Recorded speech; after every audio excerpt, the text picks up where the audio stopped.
The skirmish game has two phases, movement and action. At the start of every phase, we do an initiative check. The player with the highest initiative moves last. This is to give the player the advantage of observing the movements of the other players first. Initiative can change depending on the height of the ship at the end of the previous turn and the ship type.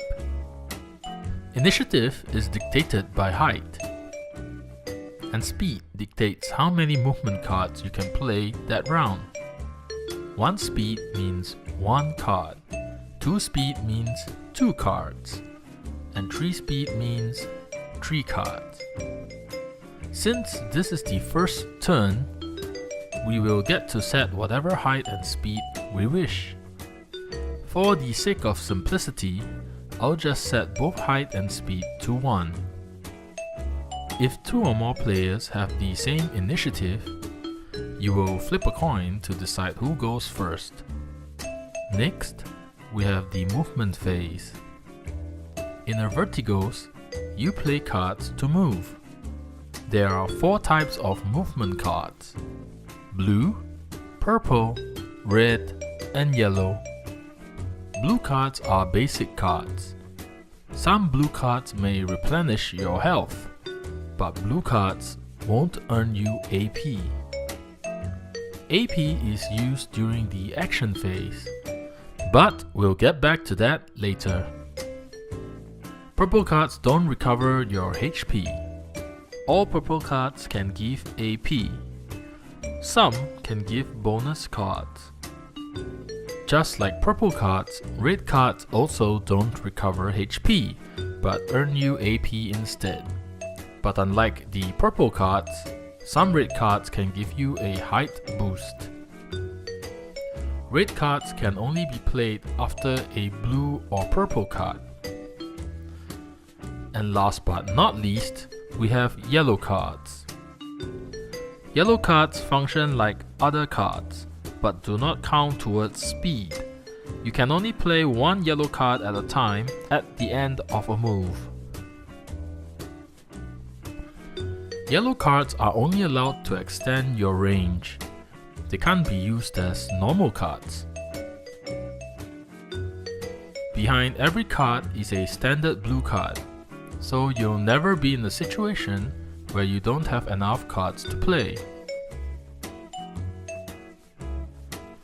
And if you find the order of which card can be played after what card confusing, don't worry, a reference color is printed on every card.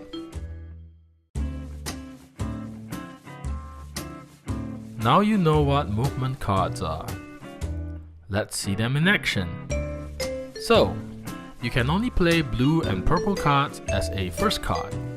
That's why blue and purple cards have a triangle on them. And you can place them on 3 different angles like so.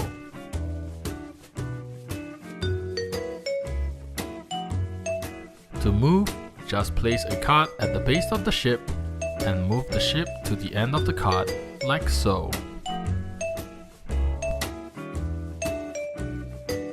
We can only play 1 card because our speed is 1.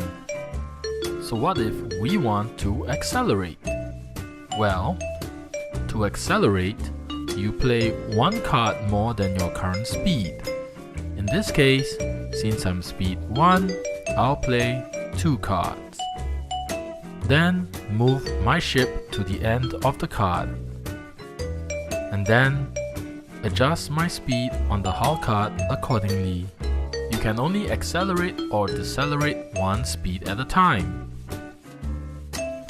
Next, I'll be talking about turning.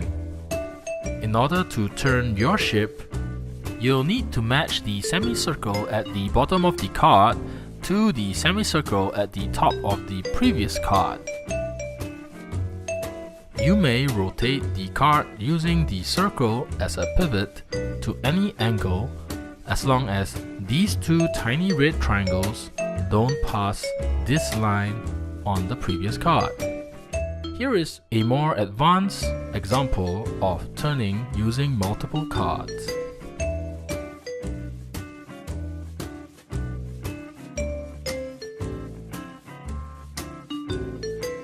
Now we'll talk about increasing height.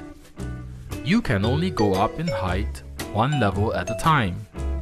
In order to go up a height, you'll need to sacrifice one speed or use a bonus from a movement card. For this demonstration, I've set my speed to 2 and my height to 1.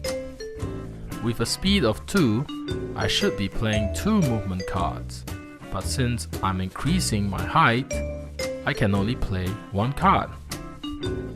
This is because when you go up a height, you sacrifice 1 speed.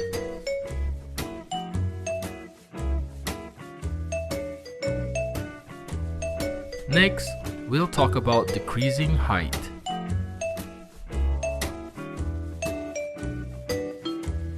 For this demonstration, I've set my height to 2 and speed to 1. The easiest way to go down a height is just maintain speed and reduce height. Since I'm at speed 1, I'll play 1 card and reduce my height.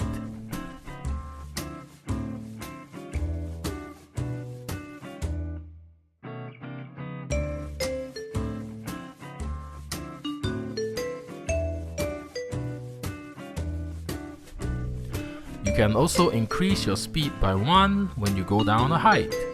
Just like before, I've set my height to 2 and speed to 1 for this demonstration. So since I'm increasing my speed while descending a height, I'll play 2 cards instead of 1 and reduce my height.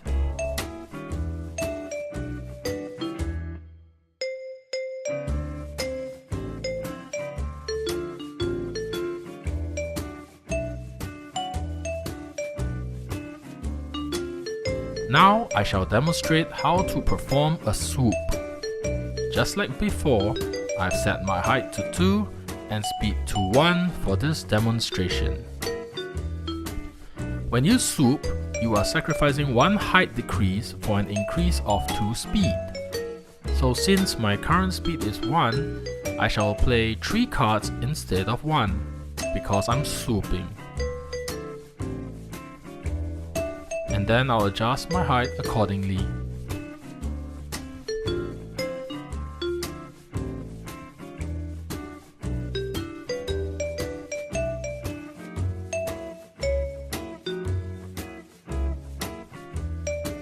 Lastly, I shall talk about diving. You can only dive at height 3. So for this demonstration, I have adjusted my height accordingly. When you dive, you are sacrificing all your height for an increase of 3 speed. So my current speed is 1, but because I'm diving, I get to add 3 more speed, which makes my speed 4.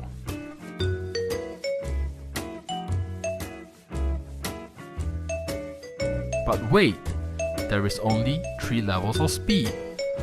Well, what happens is your ship will overspeed. When you overspeed, you will take damage. This damage is based on every extra card you played after the 3rd card, multiplied by the penalty score on your hull card. In this case, the number of extra cards I played is 1, and the penalty for this ship is -2.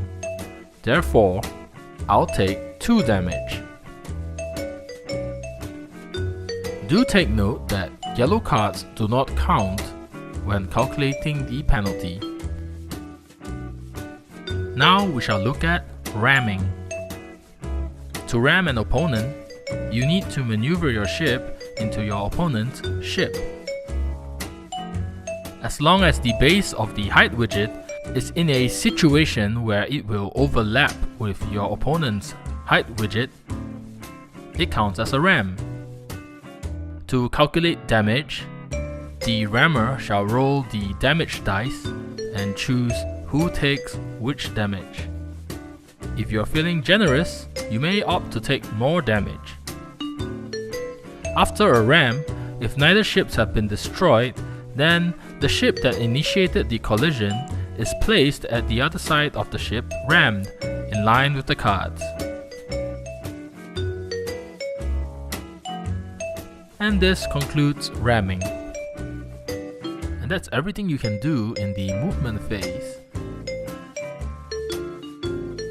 Now, let's move on to the action phase. Once again, initiative dictates who acts first. In this case, the player with the highest initiative acts first. This is to give the player the tactical advantage of firing first. During the action phase, you can load your guns, fire your guns, ram your ship into an opponent's ship, and carry out tactical maneuvers. First, let's look at loading your guns. To load a gun, you need to use action points. Action points are earned by playing movement cards. My gunner has 3 dice slots, which means I can load up to a maximum of 3 dices.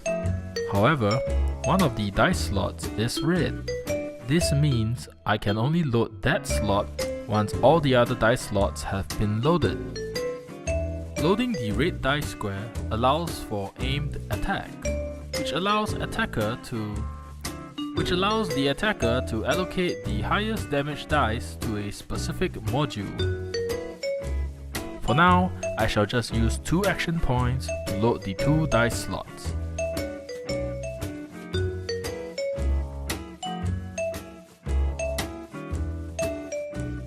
Now that your guns are loaded, you may fire them upon your enemies.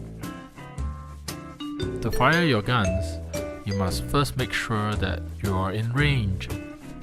In order to do that, you use the rangefinder to check. As long as the needle of the rangefinder is touching the base of the height widget, you may fire. Since I'm in range and my guns are loaded, I can fire my guns. You determine damage by rolling the dice, and you can roll some or all your dices during your turn. More dices mean more damage, so I'll fire everything. I've rolled a total of 8, so that's 8 damage. The player getting shot at shall determine where the damage goes. He may allocate damage to both the hull and module like so. Now we shall look at tactical movements. You may still move during the action phase, but at a cost of 1 action point per movement card. You may only play blue or yellow movement cards for tactical movements. In this case, the player that was just shot is making a run for it by playing 2 movement cards. He'll need to use 2 action points to play those cards. You may also use tactical maneuver to ram another ship. It's the same as how you ram in the movement phase, only this time you'll need to pay action points for playing movement cards. So basically, anything that uses action points counts as an action. Once all players have made their actions, we cycle back to the first player to see if he still wants to make any more actions. When all players are in agreement that they no longer wish to make any actions, the phase ends.